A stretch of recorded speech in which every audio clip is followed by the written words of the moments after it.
শুভ সন্ধ্যা। যেখানেই থাকো বন্ধুরা, আশা করি সবাই ভালো আছো।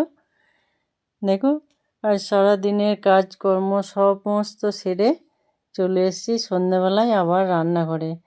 কয়েকদিন ধরে ভাবছি কিছু বানাই একটু। প্রচণ্ড ঠান্ডা এখন, বেশ আলাদা রকম কিছু একটু হলে ভালো লাগে।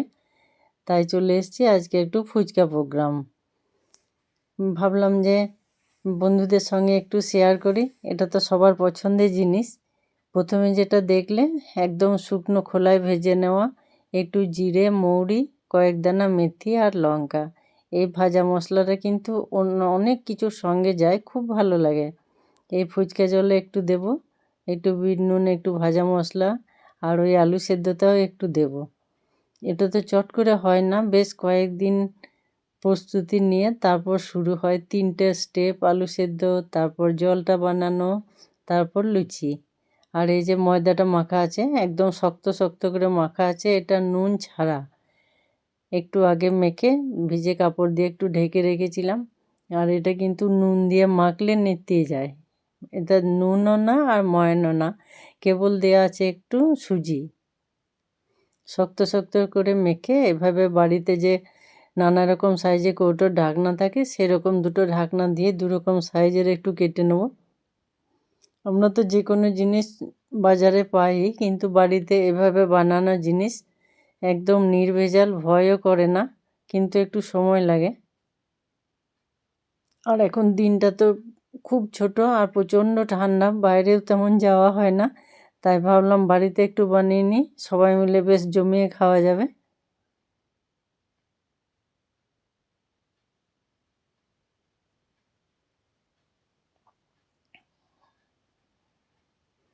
এটা বানাতে একটু ভয় লাগে।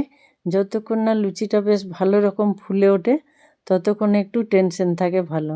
আর সমস্ত লুচি বেলে এরকম একটু পেপারে কিছুক্ষণ রেখে দিলে, একটু শুকনো শুকনো হয়ে গেলে দেখবে তেলটা ভালো করে গরম করার পর আবার একটু আঁচটা কমিয়ে ফেললে কিন্তু খুব ভালো ফুলে যায়। যখন তেলে দেওয়ার সাথে সাথে এরকম ফুলে ওঠে, তখনই টেনশন ফ্রি।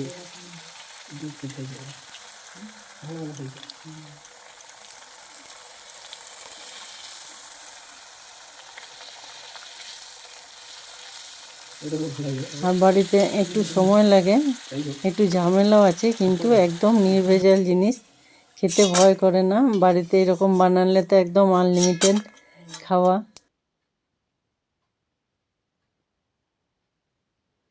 তেঁতুল জলটাও নিজেদের পছন্দ অনুযায়ী হালকা নুন, হালকা তেঁতুল এরকম দিয়ে বানানো হয়। দেখো, প্রত্যেকটায় খুব সুন্দর একদম টোপা টোপা হয়ে ফুলে উঠেছে। আর নামানোর সময় এর আওয়াজগুলো কেমন দেখবে, খটমট আওয়াজ।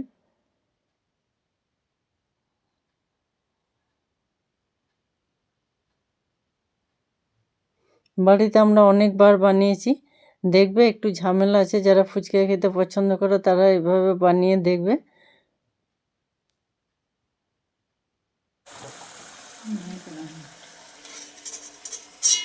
দেখো, পুরোটাই ভাজা কমপ্লিট, আর প্রত্যেকটা কিন্তু খুব সুন্দর ফোলা। আর যদি না ফুলে, সেই ভয়ে কেনা ফুচকাও কিছুটা কিন্তু ভেজে রেখেছিলাম। এগুলোতে পরে পাপড়ি চাট বানিয়ে নেবো, ওটাও খুব সুন্দর হয়। দেখো এভাবে, মানে খুব খুব সুন্দর হয়েছিল খেতে। তোমরা এভাবে একবার বানিয়ে দেখবে। আশা করি সবাই ভালো আছে, যারা পছন্দ করো। একদম টাটকা কাটা পেঁয়াজ, টাটকা জল। আর আমরা বাজারে যেগুলো খাই, কোনো তো ঠিক থাকে না। এই খেয়ে শুয়ে পড়েছিলাম। তারপর রাতে বেশ ভালো ঘুমিয়ে একদম ভোরের দিকে মাথার কাছে দাঁড়িয়ে সান্তাক্লজ যেন কিছু বলে গেল কানে কানে, বুঝতে পারলাম না। ঘুম ঘুম চোখের নিচে উঠে এলাম। উঠে এসে বসার ঘরের দিকে তাকিয়ে দেখছি, সত্যি সেই রাজাদের নজরানা পাঠাতো যেমন, অমনি সুন্দর একটা মোড়কে অনেক কিছু ঢাকা আছে। এরপর প্যাকেটগুলো খুলে একটার পর একটা দেখছি, দেখে তো একদম পুরো অবাক। একদম ছোটোবেলা থেকে কোনো দিন সান্তাকে দেখলাম না, কোনো গিফটও পেলাম না এতদিনে। প্যাকেটগুলো খুলে দেখি, দেখো কত চকলেট, কত চিপস, কত বিস্কুট সমস্ত আছে। একটা চাদর, আর তার সঙ্গে একটা আছে সুন্দর সোয়েটার, যেটা সব পোশাকের সাথেই পরা যাবে। প্রত্যেকটা এত সুন্দর। ভাবলাম ফুচকা খেয়ে প্রথমে ভাবলাম যে গ্যাস, তারপর দেখলাম না, সত্যি তো অনেকগুলো গিফট। গিফট খেতে কার না ভালো লাগে, প্রত্যেকেই গিফট পছন্দ করে।